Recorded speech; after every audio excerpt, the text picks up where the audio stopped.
Greetings to all the viewers. Now we are going to discuss about the alkaloid. It is the part of natural product that is called as strychnine. Strychnine is the part of alkaloid, and alkaloids essentially contains nitrogen at their core, and they are the part of alkaloids which are called the natural products. Okay, let's discuss about the compound called strychnine. It found in the Strychnus vomica. So this is the plant from which we can extract strychnine as a alkaloid, that is Strychnus vomica, where we can find the strychnine in 1.2 percentage, very minute dosage of that content we can extract.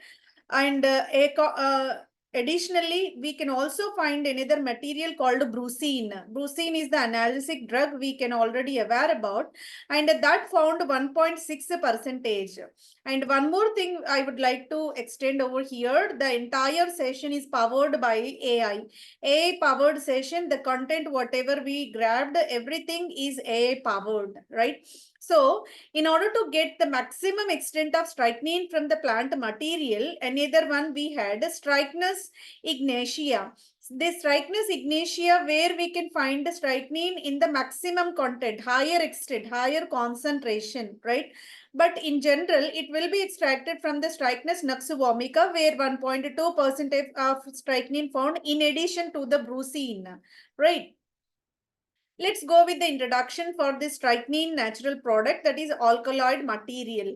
Strychnine naturally occurring alkaloid that is extracted from the seeds of Strychnus vomica. Strychnus vomica tree, from those seeds we are going to extract this one, right? So in addition to this one, Strychnus species, any other Strychnus species, from that also you can go for the extraction of the strychnine product. It has a distinctive bitter taste and is colorless. Obviously, wherever nitrogen will be there, the bitter taste will be induced, so that the strychnine will have the distinctive bitter taste and is colorless compound, odorless in general, crystalline in the form. It is extracted in the form of crystalline structure. This compound has a complex pentacyclic ring. If we observe the entire molecule, C21, H22, N2O2, 21 carbons are there, 22 hydrogens are there, 2 nitrogens and 2 oxygens accommodated within the molecule, so that it looks very complex in nature. If we observe, this benzene ring is one, and this 5-membered ring is there, this 6-membered ring is there, this 7-membered, and this 6-membered, this 5-membered. Let me count 1, 2, 3, 4, 5, 6, right? This is the way, six ring systems are present over, so that we can say hexacyclic ring system, right? And here we can notice, here is the indole nucleus, here is the quinoline nucleus. Both the nucleus are accompanied. Most of the natural products are composed by heterocyclic ring system only. In this, you can find two types of ring systems. One is the nucleus of indole, another is the skeleton of quinoline. Both are found together within the molecule called strychnine. Key points about the strychnine chemical structure. Strychnine has a unique complex structure with the several chiral centers. Chirality is induced to the molecule whenever it contains 4 different functional groups around the carbon, right? If we observe this carbon, where you can notice this side one ring, 7-membered ring is there, this side we have nitrogen, this side we have a carbon of quaternary we can say, and this side hydrogen, so that it is called a chiral carbon. In the same manner, the entire molecule is composed by number of chiral molecules, so that several chiral centers are located within the molecule, making it challenging molecule for the synthetic chemist. More the complexity, greater the curiosity we will get, right? In the same manner, here also more the chiral centers, more the complexity within the molecule. That's why scientists will take this molecule as a challenge in order to go for revealing the entire content, whatever present behind this molecule, whatever advantages we can find, whatever actual chemistry it finds, so that it is a challenging molecule within the synthetic chemistry. Its structure is characterized by the fused ring systems. All the rings are together, so that this is called a fused ring system. That includes the indole and quinoline moieties. So if we observe this end, this is a 6-membered and 5-membered with the nitrogen, so that it is the indole skeleton. And here in this direction, you can find 6-membered and another 6-membered with the nitrogen, so that it is the quinoline. So that this is the kind of molecule with the indole and quinoline together within the strychnine. And let's go with the historical and modern uses of this one. Historically, strychnine was used in the small dosage as a stimulant, in the larger dosage as the pesticide. So it is related whenever in terms of the consumption of human being, it is correlated with the nervous system. That's the reason why it used to enhance the activity of the nervous system, so that we can say stimulant. Whenever consumed in the mild dosage, it used to enhance the activity of the nervous system, so that we can say stimulant. And the larger doses, if you are going to consume, that works like a pesticide within the agriculture fields. So especially used to kill the rats. So it used to kill the rats, so that pesticidal activity we can notice, and any other stimulant performance we can observe in the human being. So that multiple applications we can find for this strychnine molecule. Go with the research and the synthetic chemistry. Due to its intricate structure, a strychnine has an iconic target in the synthetic organic chemistry. Obviously, wherever we find the complexity, more curiosity will be developed, and more accuracy towards synthesizing that molecule is obvious. That's the reason why it will be the iconic target in the synthetic organic chemistry. Many notable chemists, including Sir Robert Robinson, Robert Burns Woodward, have worked upon the synthesizing strychnine molecule, leading to the advances in the organic synthesis methodologies. Whenever we are trying to synthesize a huge molecule, so many kind of new methodologies, new chemistry, new kind of laboratory methods, new kind of routes, invention, so many things will come into the picture. That's the reason why these two scientists are said to be iconic in this field, Robert Robinson and Robert Burns Woodward. They succeeded in synthesizing the complex molecule within the laboratory. Let's go with the nomenclature. How can we name this molecule, being it is very complex? So that let's go with the IUPAC nomenclature. IUPAC stands for International Union for Pure and Applied Chemistry. As per the IUPAC norms, the name is given as, even it is included with the absolute configuration. Absolute configuration denoted as if we are measuring, being it is a stereochemistry induced molecule, so many chiral centers are located. That's why RS notations also taken into the picture, so that it is the absolute configuration nomenclature was provided by the IUPAC. 4BS, 8AS, 13AR, 14S, 16AS, 20, 21 diaza, pentacyclo, 12, 8, O. This indicates 0, 0. Whenever bicyclic two ring systems are together without any molecules in between, that is said to be 0, 0, right? So 12, 8, 0, 0, 0, 0.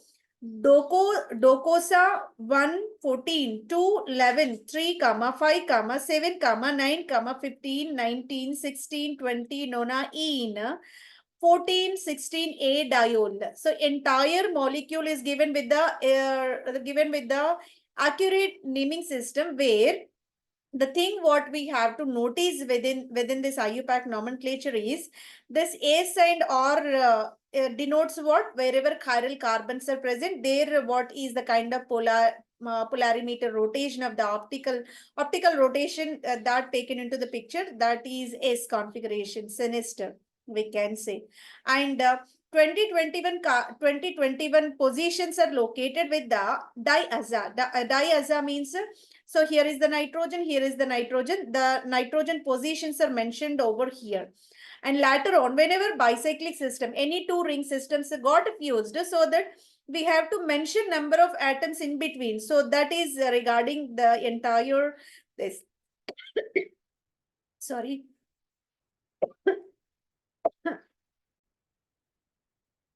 Sorry for the disturbance.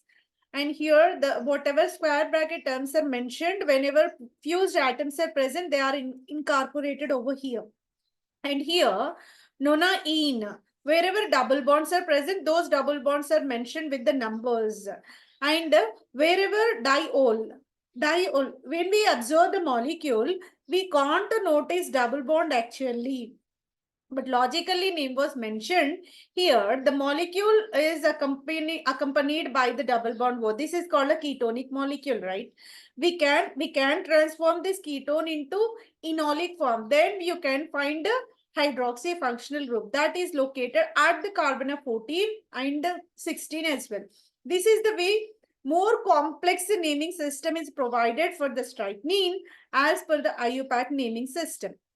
This name reflects it is very complex hexacyclic structure we can notice, which contains the multiple ring systems over there. Multiple ring systems are present, and even fused systems, bridged system. Both the kind of ring systems can be present within the molecule called a strychnine, making it one of the more intricate molecule to name systematically in the organic chemistry.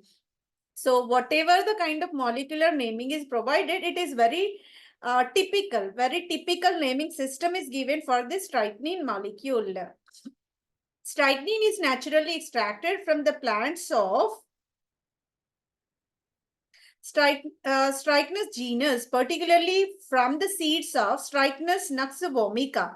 Strychnus vomica is the plant you can notice over here. From these plants, we can extract the nuts. These seeds are responsible for the extraction of this natural product called strychnine. Here is an outline of the typical extraction process. So if we are having these nuts with us, then how can we go for extraction of strychnine in particular? For that, we have step-by-step illustration. Collection of the plant material. First of all, we have to notice which part is having high economic concentration of strychnine.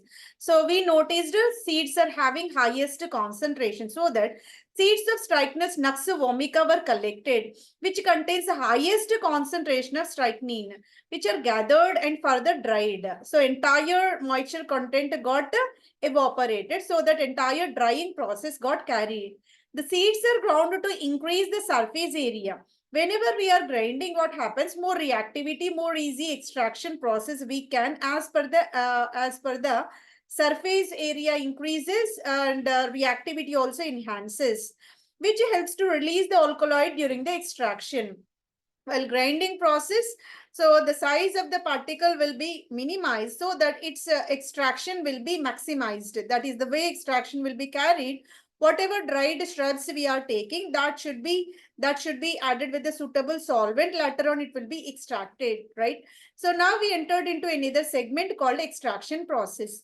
The ground seeds are treated with the organic solvent. Suitable solvent you can observe, either ethanol or methanol were taken, which dissolve the alkaloid strychnine and brucine together, because both are present within this plant material vomica together. That's why these seeds are grounded and added with ethanol or methanol, so that it will be extracted into this petri dish. Alternatively, acid-base extraction methods can be employed, where the powdered seeds are treated with the acidic solution to convert alkaloid into their soluble salt. Acid-base treatment is also another method to extract them, but in general, we will go with the solvent extraction. Solvent extraction will not causes any chemical interaction. Only the extraction of material into the suitable dissolving solvent. Later on, you can go for evaporation, so that solvent evaporated molecule remains within the molecule. So alternative methods we have in this extraction process. Later on, after extracting that material, we got, for example, we took ethanol. In that, whatever grounded material is there, that was thoroughly mixed. What happened? The ethanol specifically extract the strychnine into that, and the remaining all the materials remains within that nut or solid impurities only. After that extraction process, solvent containing strychnine is filtered. So whatever liquid portion we have, that should be filtered in a Buckner funnel, or else we can go with the suction. So during that process, strychnine will come along with that solvent, and whatever solid materials remains on that Buckner funnel itself. So the residues remains over, and dissolved Strychnine will be retained with the solvent only. The solution is then treated with the base to convert the strychnine salt back into the alkaloid form. Whenever we are treating acid, what happened? That is entirely in the acidic form, right? Now we have to go for making into a neutral one by treating with the base. A suitable base will be added. Mild bases are preferred in order to avoid the ring cleavage. That's the reason why mild bases should be treated in order to neutralize so that acidified solution totally transformed into a neutral one. The strychnine is further purified after recrystallization. So recrystallization indicates what? Whenever we are extracting into the suitable solvent, later on evaporation got carried, so that solid remains in that petri dish and solvent totally evaporated. Generally, solvents will have lower boiling point values. Whenever we are placing in the open air, slowly solvent will be evaporated and solid remains within the petri dish only. Later on, in order to make more purity of the compound, we have to go for another section called recrystallization. Whatever crystals we have to go for recrystallization. That is required by the addition of charcoal. Powdered charcoal will be added and the suitable solvent will be added. The use of charcoal here is whatever impurities are there, being charcoal is the better absorbing medium, it will collect all the impurities over there, and whatever solvent we added for this dissolving strychnine, maximum extent of solubility for the strychnine, that solvent was taken. So the strychnine purely entered into that solvent only. Whatever impurities we have, they slowly collected with the charcoal, and we can gently boil them so that entire impurity is gathered over the charcoal and that is filtered again. Charcoal remains in the funnel and you can extract the solvent in addition to that strychnine that was taken and again placed in the petri dish over the hours, or else we can go for some days based on the evaporation of the solvent. And only the crystallized compound of the strychnine, being it is a complex molecule, crystallinity is the common criteria for this molecule. So that way we are going to extract this strychnine. After getting recrystallization purely means for the purification, the maximum extent. Isolation. Once purified, strychnine can be recrystallized out as a colorless or white color crystalline form that was collected after the entire extraction process. This process needs to be carefully controlled, being it is the kind of very complex molecule and so many other compounds also there in addition to the strychnine, so that we have to go for the careful extraction by selecting the suitable solvent. This is the way entire extraction process got carried. Now we entered into another segment called analysis. After getting that product, whether it is pure or whether it is strychnine, whether it is the compound what we are trying to extract or not, that can be analyzed by means of spectral analysis. Analytical tools are there in order to identify the compound. Compound in complete analysis got carried over. Various analytical methods were taken in order to apply this compound in the forensic department, or else a pharmacological, being it is a kind of it is a kind of material having stimulant property, so that we can go for the pharmaceutical application as well. And a higher dosage, there is a pesticide, rodenticide activities also there, so that in order to make the use of this compound, first of all we have to go for its analysis. First of all, we chosen the high performance liquid chromatography, simply designated as a HPLC. How it works? HPLC is widely used for the strychnine analysis, being it is a kind of very complex molecule. This is very advantageous analytical method for the analysis, because it allows the precise quantification and separation of the strychnine from other alkaloids. So here we have brucine and strychnine together within the same plant, but only the difference is a very slight extension of methoxy functional groups in the brucine. That's the reason why, in order to make the careful distinction between these two, the special technique called HPLC is more suitable over here. Procedure. Strychnine is separated using a suitable column and the middle phase. Often acetonitrile and water taken as a mobile phase together in addition to the buffer solution. Detection is usually done by the UV detector, as a strychnine has a characteristic UV absorbance. So after the entire process of recrystallization also, if any other impurities are present within the molecule, that can be separated by means of this high performance liquid chromatography. Whenever the recrystallized crude product was taken and placed in this column where we are using the acetonitrile in addition to the water in the proper proportion, so that the strychnine will be eluted as the most purest form, and it will give the distinctive absorption peak over UV absorbance. UV signals we can notice over, so that we can confirm HPLC is more suitable for the separation followed by identification of the strychnine molecule. So in whatever HPLC will be advantageous, high sensitivity we can notice, though we have mixture of compounds, we can sensitively notice or identify the molecule of strychnine suitable for the complex mixtures, and accurate quantification is the advantageous point over HPLC. This is the kind of spectrum we can observe for the strychnine. Always strychnine and brucine found together within the plant material, so that the signals are very distinctive, so that it is most obvious to separate strychnine from the brucine by means of this HPLC analysis. Let's enter into another analytical tool called a gas chromatography in addition to the mass spectroscopy. Whenever the molecules under investigation taken in the gaseous phase, and again it is connected with the mass spectroscopy, that is together regarded as a gas chromatography mass spectroscopy. GCMS provides both separation and identification of strychnine based on the mass to charge ratio, making it particularly useful in the forensic analysis. Forensic analysis is the most important diagnostic tool in the crime or criminal or defense. In that field, we are applying the strychnine molecule. There, high accurate strychnine is required. In that regard, the GCMS method gives the more prominent information regarding this forensic analysis. Strychnine is extracted, derivatized if necessary, and then injected into the GCMS system. So first of all, we have to extract the strychnine.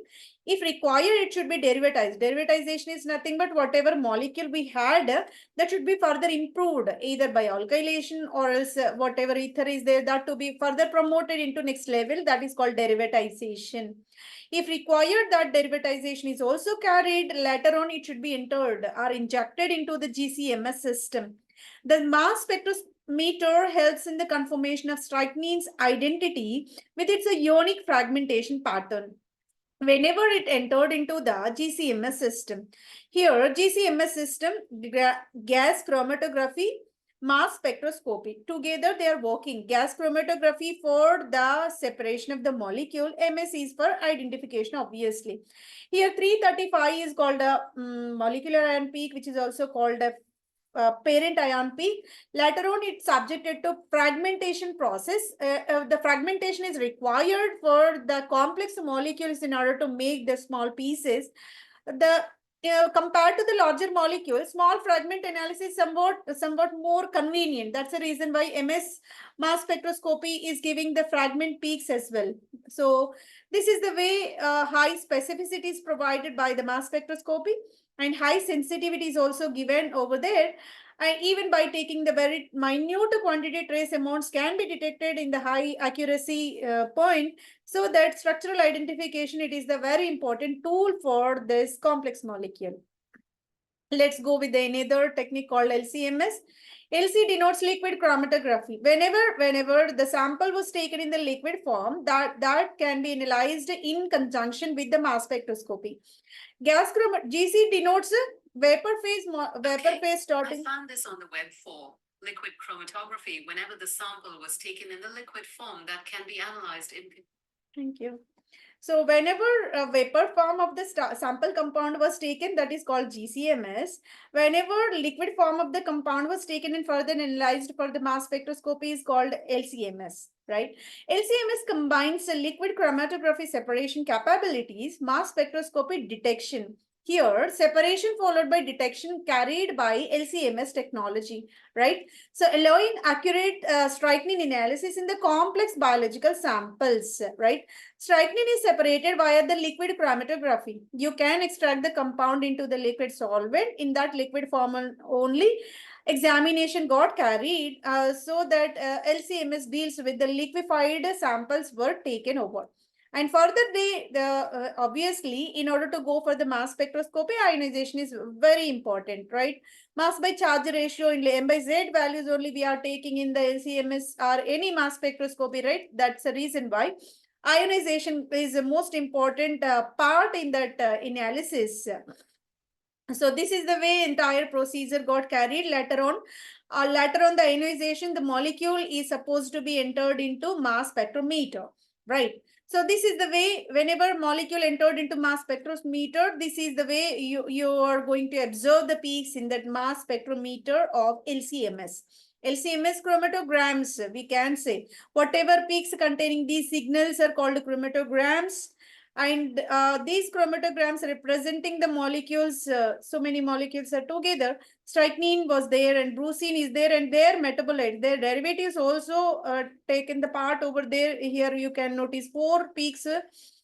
Peak 1 is representing the strychnine. Strychnine-An oxide. So strychnine-An oxide means its metabolite was taken, and peak 2 representing the pure strychnine.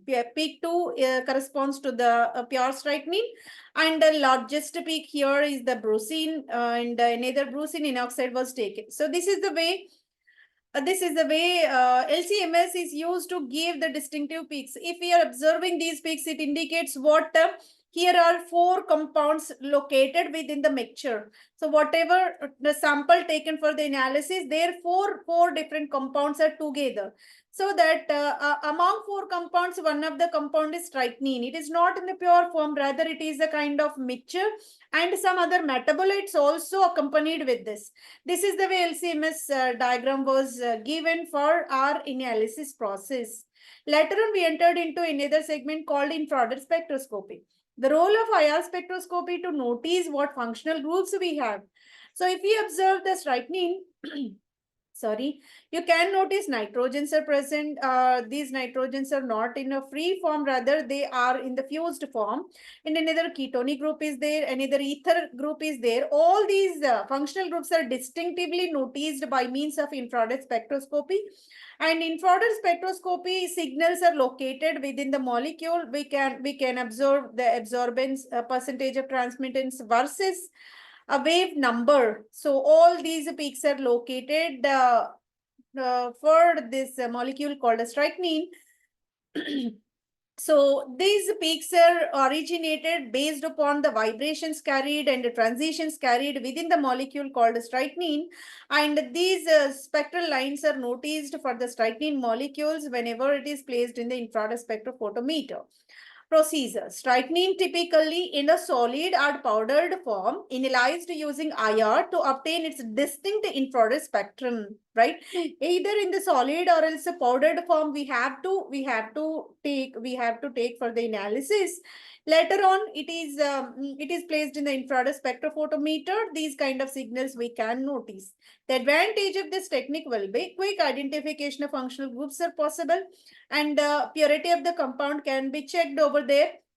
It is not the destructive method, but limited complex mixture. So it is not giving much information regarding the complex molecules, though it is giving the functional group analysis very accurately. But being it is a very complex, so that this is not that extent reliable, right? Let's go with the another method called UV visible spectrophotometry, right? So everybody aware that individual spectroscopy is not suitable for the entire 100% accurate analysis of any compound. So some spectroscopy will give the valid information about the some extent part. So we have to synchronize all the kind of analytical methods, spectroscopic methods, then only the entire, what we can say, exact structure of the compound can be analyzed finally. That is the reason why individual spectral analysis is more important in the analysis of the natural products. Not only natural products, in the research also we can go for the individual analysis. Ultraviolet UV visible spectroscopy measure the strychnine's adsorbance at the specific wavelength. The use of UV visible will be whether the molecule is having any conjugation and any ring systems are present within the molecule, external double bonds, internal double bonds, that kind of nature or information will be given by means of UV visible.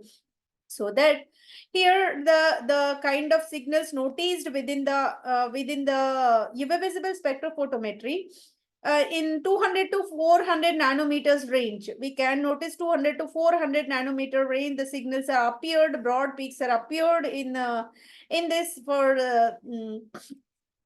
strychnine. So this indicates what there is a kind. Obviously, we have a conjugated double bond, being it is a benzene ring system.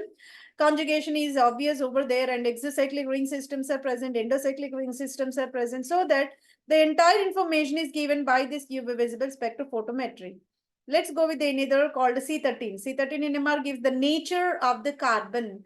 What kind of nature of the carbon is there within the molecule, that is indicated by the C13. According to C13, we have a quaternary carbon. Any carbon without protons, non-protonated carbons are regarded as a quaternary carbons.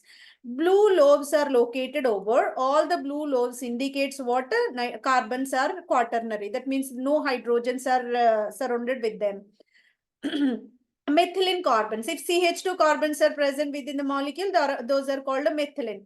Whatever orange color lobes are there within the molecule, all orange color lobes indicates methylene carbon atoms. And another kind of thing is methine carbons. Methine carbons are nothing but wherever CH carbons are present, which are called methine carbons. Whatever pink color lobes you can notice, all these are termed as the methine carbons. So this is the way all kind of carbon, nature of the carbons distinguished by means of C13 NMR spectroscopy. How many quaternary carbons are there? How many methylene carbons are there? How many methine carbons are there? Entire things are depicted on this C13 NMR spectra of the compound. Let's go with another spectral tool called HNMR spectrum. It is not HNMR, it seems. Again, it is the part of what? C13 NMR spectrum of the strychnine only. Here, distinctively, you can notice the signals in the range of 120 to 160. 120 to 160 range signals are designated as a downfield. The carbon whichever very near to the more electronegative atoms like nitrogen and oxygen, those carbons will slowly go towards the deshielded zone. Deshielded zone is regarded as the downfield zone. Whatever carbons near to the oxygen, near to the nitrogen are present in the range of 120 to 160. This is one kind. And another kind of signals we can notice near to the reference, that is called upfield. Upfield is observed away from those electronegative species, and this is in the range of 60 to 90 ppm. So these two kind of distinctive peaks we can notice, and if the peaks are near to 20 to 60, that are purely, we can say, either methyl or else methylene without any deshielding effect. If they are present, those are occurring near to the internal standard, and they are appearing at the upfield shift 20 to 60. Aliphatic ring system or else methine system or else methylene system are present, they will be appeared in the range of 20 to 60. This is the kind of three types of peaks we can clearly observe in the C13 NMR spectrum of the strychnine. Let's go with the proton NMR spectroscopy of the strychnine. Proton NMR is very difficult to depict, being it is a very complex molecule. So many type of hydrogens, nature of hydrogens, environment of the hydrogens identified or analyzed by means of proton NMR spectroscopy. So aromatic protons, obviously Molecule, being it is a benzenoid system, will have the 6.5 to 8.5 ppm deshielded protons are present within the molecule. So we can notice aromatic ring system is appearing near the 6.5 to 8.5 ppm. And the strychnene's structure contains a fused aromatic system. There are few signals within the molecule. Apart from this aromatic, we have another signals as well. Methine protons. Methine is nothing but CH protons. CH protons are having, because of anisotropic effect, their shifts are somewhat near to the internal standard 2.5 to 5.5 ppm, near to the internal standard. Upfield shift we can notice for the methine protons. So this is the way strychnine molecule will give the HNMR signals. And methoxy. If we go with the methoxy, everybody aware that methoxy distinctive peak in the range of 3.5 ppm. This is a characteristic peak for the methoxy. 3.5, 3.8. That is characteristic for methoxy, right? So this is obviously everybody know about this one. And methylene. Methylene is still, when compared to the methylene is still shielded one, upfield shift, so that 1.5 to 3 ppm signal we can notice for CH2 protons if CH3 is present. Within the molecule, actually CH3 is not there. But if we take it's a derivative, if we open the ring, being it is a bridged one, steric hindrance, if present, if we open this one, it will be methylated.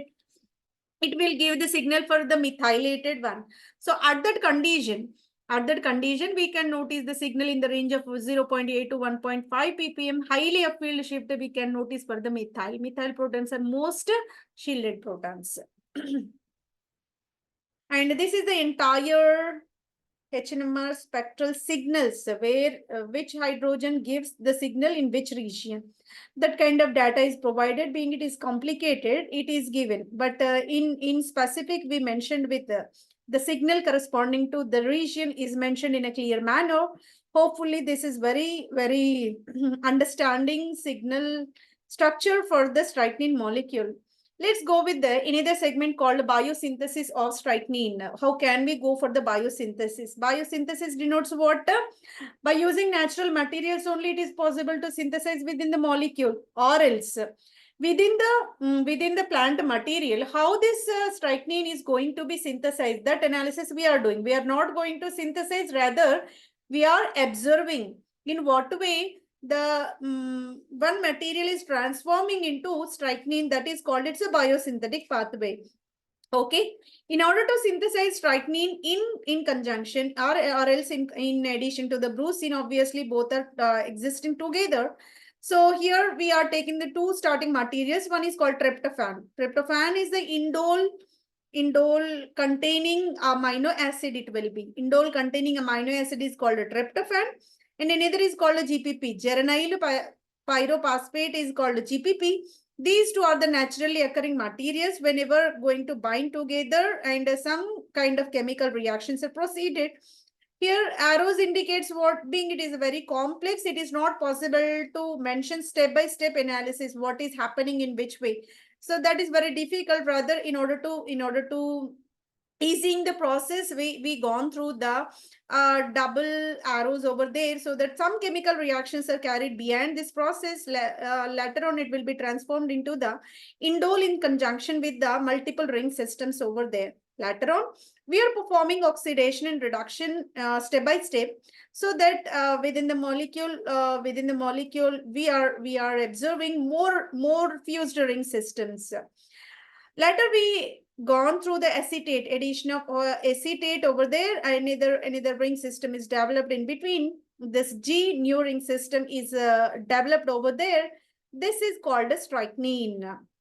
So it is represented with this very simple manner, but it is not taking that easy process. Rather, we need so many steps, so many reagents, so many natural enzymes, so many proteins, or else so many steps within the conversion of GPP and tryptophan into strychnine 10 molecule.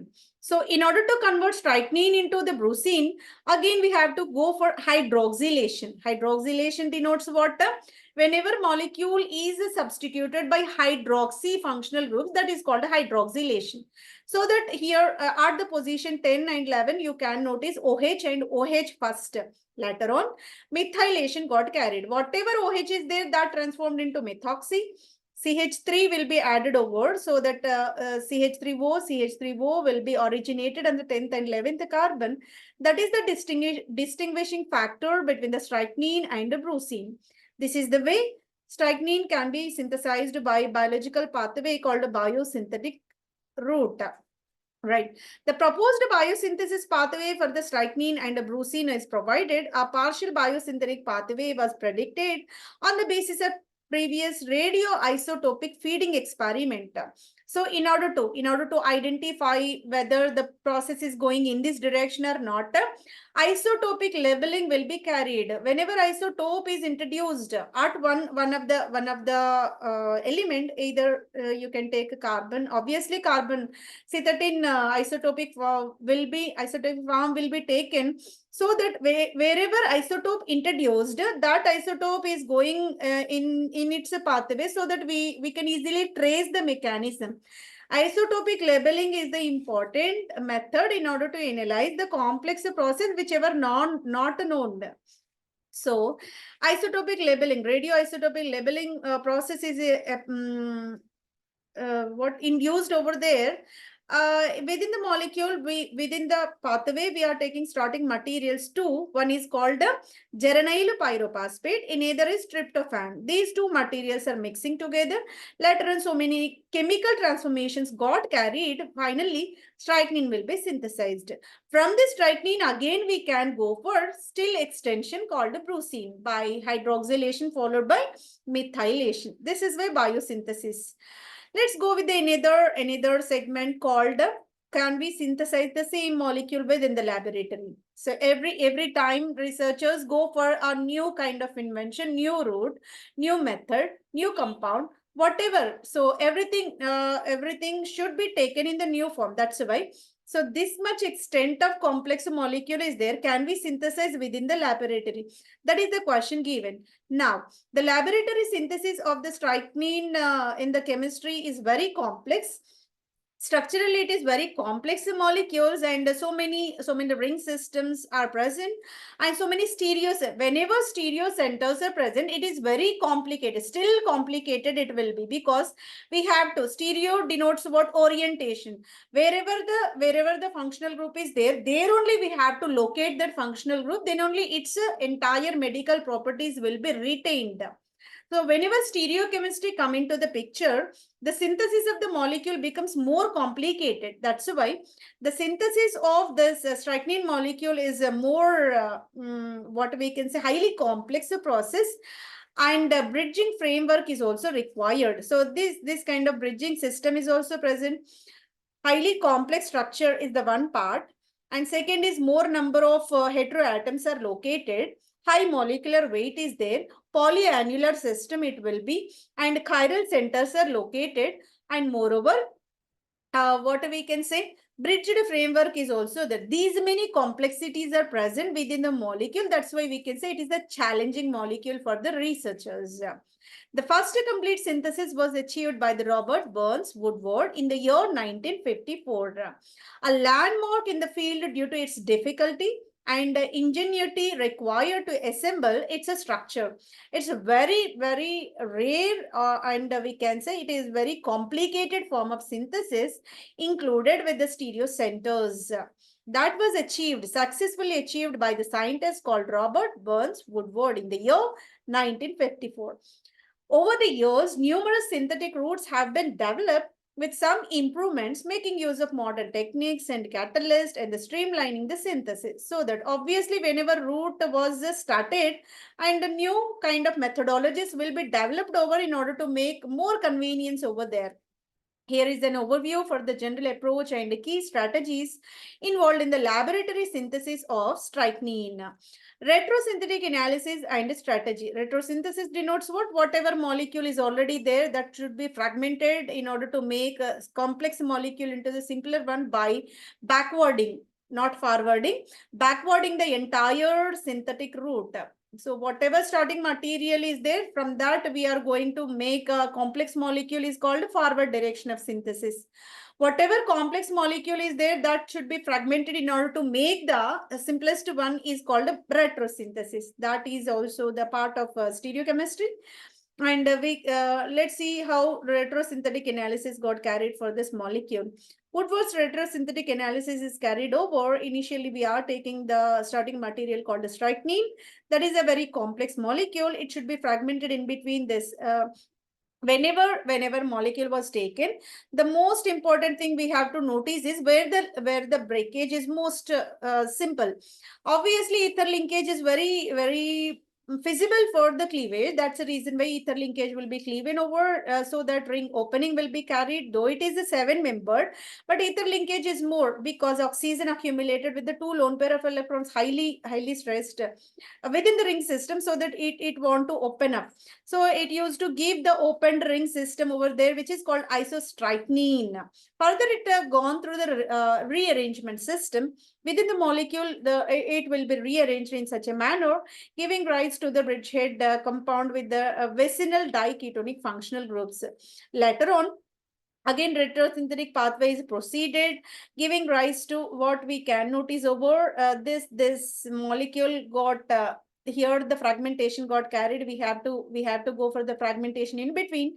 Whenever fragmentation got carried, so that nitrogen whatever present, this is proceeded for the acylation further, so that in acylated product we have N-acetyl amine is located over, and wherever another end of this chain is there, that is transformed into the ester functional group, and the adjacent carbon is having hydroxy over there, and in between double bond is located.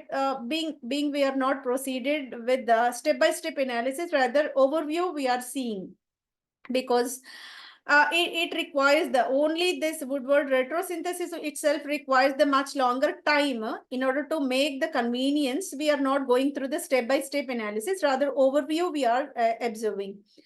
Wherever double bond is there, that is gone through the Dickman fragmentation process and ring opening. Furthermore, ring opening is proceeded. Later on, it will be gone for the another fragmentation and homologation. Always homologation is nothing but whenever we are increasing the CH2 groups, if increase, that is called homologous series, right? In that manner, this kind of homologation get carried over, this fragmentation get carried. So finally, we are going to achieve the simplest molecule, that is called benzene, fused with a 5-member ring system of nitrogen heterocyclic atom, nitrogen heteroatom. This is called indole moiety. Indole moiety. At the second position, we have a benzene ring. Upon, you can notice 2 methoxy, which are in the vicinal position. So that vicinal dimethoxy phenyl indole is the molecule we got. So this is the kind of entire retrosynthetic pathway, the complex molecule gone through the systematic fragmentation process, giving rise to the simpler one. This is the way Woodward's retrosynthetic analysis got carried. Later on, key steps involved in the after getting the entire process, very complicated process we gone through, some core points we have to notice. Construction of the pentacyclic ring system. So first of all, pentacyclic ring system is more important to construct. Introduction of stereo centers. So whatever skeleton constructed, after getting that skeleton, upon chiral carbon atoms to be noticed, upon that chiral carbon atom, stereo centers properly oriented. Stereo centers are nothing but wherever functional groups are required. If hydrogen required to be back end, here you can notice some of the hydrogens are mentioned with the wedge bond, some of the hydrogens are mentioned with the dotted line bond. Wedge bond denotes that is towards the weird, towards us. and the dotted line bond indicates up away from the viewer. That is the way in specific we have to arrange all these functional groups. Then only the molecule is becoming just like a strychnine. That's the reason why. First of all, we have to go for the framing of the cyclic system. Later on, we have to fix the stereo centers over there.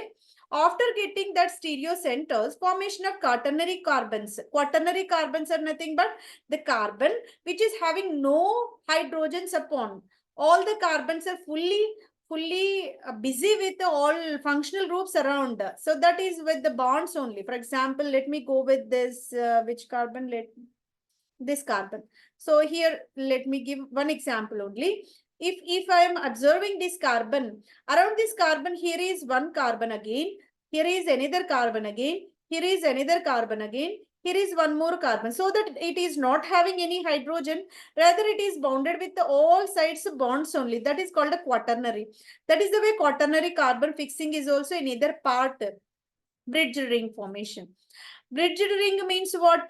One of the atom is common for one ring system and common for another ring system as well. So if we notice this nitrogen, so this nitrogen is having this side one ring system, this side one ring system. That's why this nitrogen is regarded as a bridge that used to connect to both the ring systems, so that we can say this nitrogen is the bridge head nitrogen.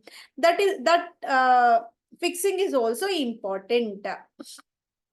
By this we completed the entire laboratory synthesis of strychnine. So it is very difficult to process. Rather, we can go for that natural extraction from the seeds, right?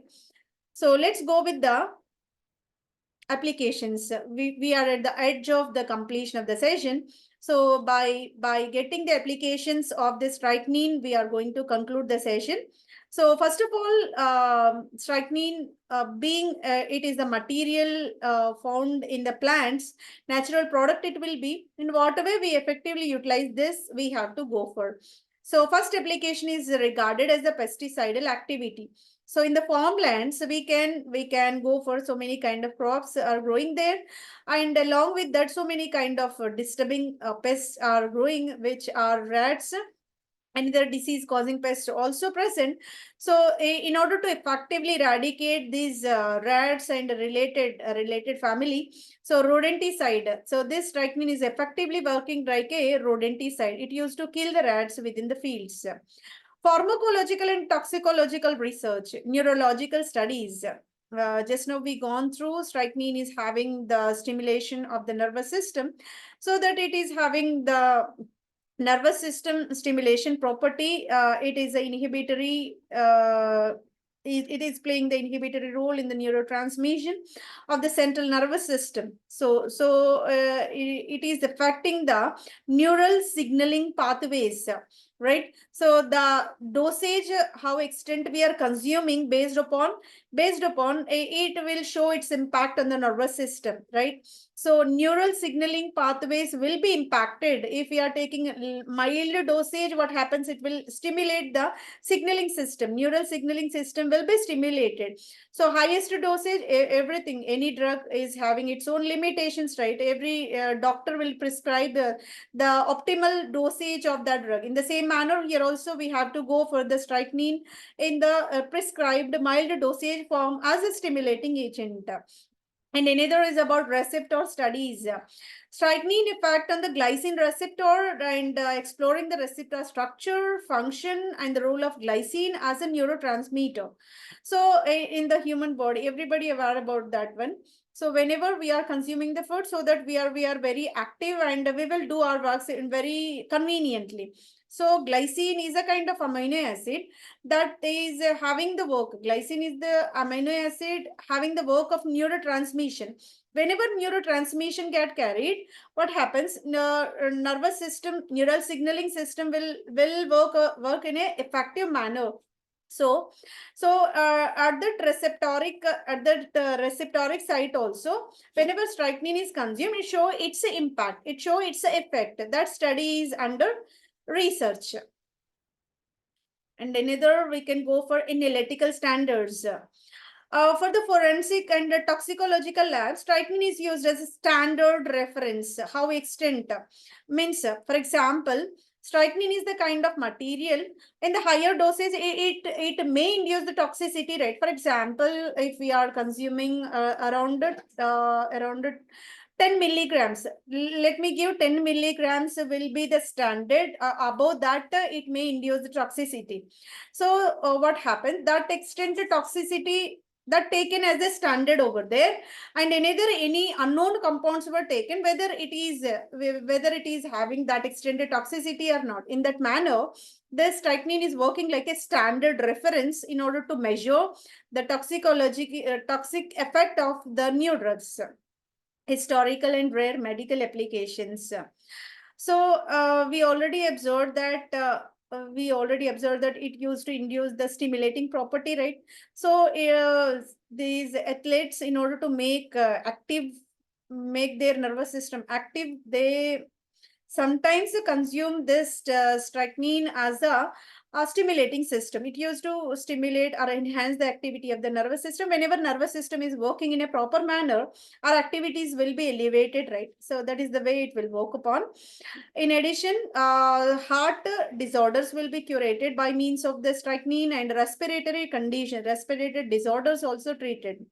Performance enhancing drug. Strychnine was once used to low dosage athletes as a stimulant. Just now we discussed. In order to stimulate their performance, they in the lower doses they consumed these strychnine and to enhance their activity. Educational use in the organic chemistry. Due to its structural complexity, strychnine serves as an educational example in the synthetic organic chemistry. So here, in order to synthesize the molecule, it is the puzzle. In order to make the molecule into the usage, again, it is the careful usage is required. That's why it is taken as a specimen in the organic chemistry, synthetic organic chemistry, because of its complexity. It is often used in the advanced chemistry courses to discuss the complex molecules, its synthesis, how can we go for its stereochemistry, and natural product chemistry. In these many ways, we can go for it. It is a kind of educational standard, especially in the organic chemistry. By this, we totally concluded the session called strychnine. It is complex. It is a kind of very complicated molecule and very difficult to understand and very lengthy process it will be. We gone through where it is naturally occurring and what kind of methods are there in order to extract, and what way we can go for the analysis of the compound. Is it possible to synthesize within the laboratory? Eventually, we gone through the effective applications of this strychnine. The entire session was conducted by Dr. Kavita Kottireddy Kota. Hopefully, this is very informative for all the participants. Thank you very much for your patience listening.